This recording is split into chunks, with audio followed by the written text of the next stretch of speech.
Could the inn where travelers stay be just a facade for something far more mysterious? What if there are other lodgers who cannot be seen? How will the guests face the unsettling truth of existing between life and death? Join Classic Storytime Hub to listen to the intriguing story The Other Lodgers by Ambrose Bierce, reimagined in English.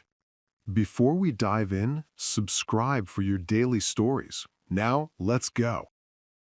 Colonel Levering leaned back in his chair, the soft luxury of the Waldorf Astoria doing nothing to soften his warning. "If you plan to catch that train," he said evenly, "you'll lose the night in Atlanta. It's a respectable city, but choose your shelter carefully. Whatever you do, don't stay at the Breathitt House." He paused as if weighing how much truth a listener could endure.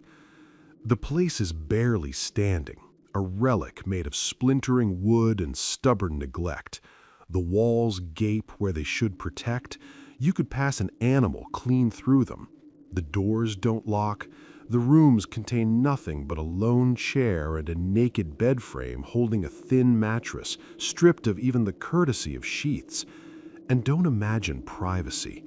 You may be alone when you enter, but that's never guaranteed. By morning, you might discover you've shared your space with strangers you never invited. It's not a hotel, it's an endurance test. The night he spent there still followed him. He arrived after dark, exhausted to the bone. The clerk on duty spoke in apologies and guided him down a dim corridor, lighting the way with a stub of candle that barely pushed back the shadows. The flame was left behind, more necessity than kindness. 2 days of relentless travel had hollowed him out, and his body was still recovering from a bullet wound to the head, an unpleasant souvenir from a recent dispute. He didn't have the strength to search for better lodging. He collapsed fully dressed on the bare mattress, the room breathing quietly around him, and slipped into sleep without resistance, unaware of how little protection the darkness offered. Just before dawn, I surfaced from sleep. The moon had climbed high enough to stare straight into the room through the bare window. Its light spilled across the floor in a pale, bluish wash, gentle, almost beautiful, yet deeply unsettling in a way that moonlight often is if you truly pay attention to it. Nothing about it was unusual, and yet everything felt wrong. That was when I saw them. The floor was no longer empty. At least a dozen figures occupied the room with me. I jolted upright, fury overtaking fear in that first instant. I cursed the incompetence of the hotel, the reckless management, the disgrace of it all. I was ready to leap from the bed, storm down the corridor, and confront the night clerk, the same soft-spoken man with the apologetic eyes and the guttering candle. But I didn't move. Something in the scene pinned me where I sat, breath caught, muscles locked in quiet refusal. My body had made a decision without consulting my will. Later, a novelist might describe it as terror. I would call it recognition, because those men were not sleeping. They were dead. Their bodies lay flat on their backs, arranged with deliberate care along 3 sides of the room, feet pressed neatly toward the walls. My bed and the solitary chair beside it stood alone against the remaining wall, the one farthest from the door, as if intentionally separated from the rest. Each face had been concealed beneath a white covering, identical and precise. Yet 2 of them lay partially within the reach of the moonlight near the window. There, beneath the thin cloth, the sharp outlines of nose and chin emerged in stark relief, sculpted by the cold glow, undeniably human, unmistakably lifeless. The room was silent, and I was no longer alone. I told myself it had to be a nightmare, the kind that traps you inside your own body. I tried to scream, to force sound out of my lungs, but nothing answered. My mouth opened, my throat burned, the silence held. Then, summoning whatever strength panic leaves behind, I swung my legs over the side of the bed. My feet struck the floor. Cold, solid, real. I moved without looking down, threading my way between the rows of covered faces and the bodies nearest the door. I didn't run at first. I fled. The difference mattered. I burst from the room as if it were burning and tore down the corridor until the front office came into view. The clerk was there. He sat behind the desk in the weak glow of another tallow candle, unmoving, staring into nothing. My sudden arrival meant nothing to him. He didn't flinch. He didn't rise. If he noticed me at all, there was no sign of it, though I must have looked like something dragged out of a grave. Only then did I truly see him.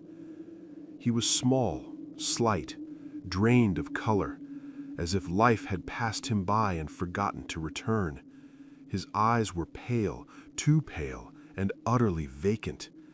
There was no thought behind them, no recognition, no spark. His face held less expression than a blank wall. He wore clothes the dull gray of old ash, stained and shapeless. "What the hell is this?" I demanded. The words sounded wrong as soon as they left my mouth.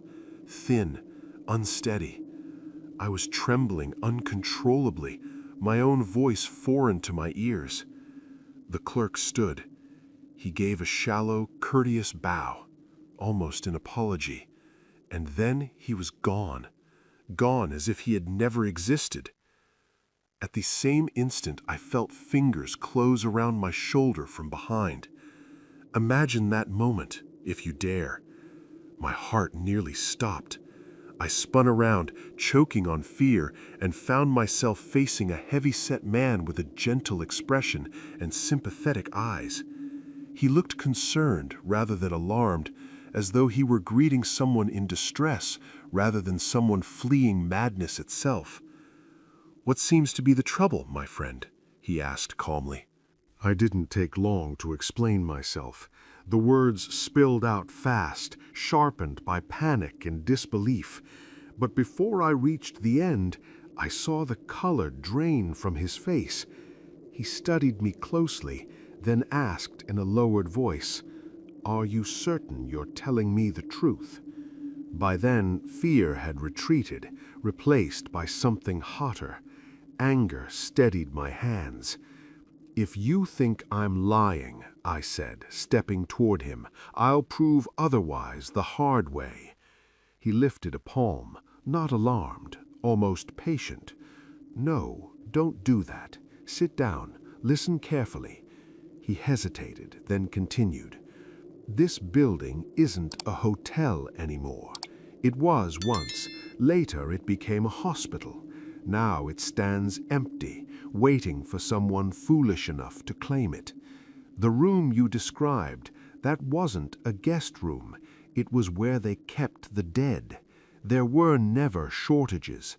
As for the man you called the night clerk, he did that job for a time. Later he recorded the arrivals when patients were brought in." He swallowed. "I don't know why you saw him tonight. He's been dead for weeks." The words landed heavier than anything I had witnessed upstairs. "Then who are you?" I demanded.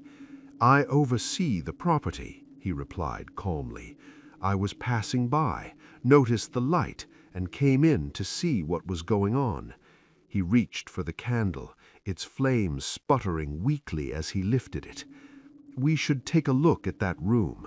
That was enough. "You'll find me in hell before I go back there," I snapped, and bolted through the door, out into the street, leaving the light, the building, and every explanation behind me. "Sir, the Breathitt House in Atlanta is a vile place. Whatever you do not stay there." "God forbid," I said. "Your story alone would keep any sensible man away." "Tell me, when did all this happen?" He answered without hesitation. "September of 1864, not long after the siege." And suddenly, the silence around us felt far too old. And thus the story ended. If you liked this journey into the worlds of classic literature, do not forget to support us by subscribing so we can tell you more.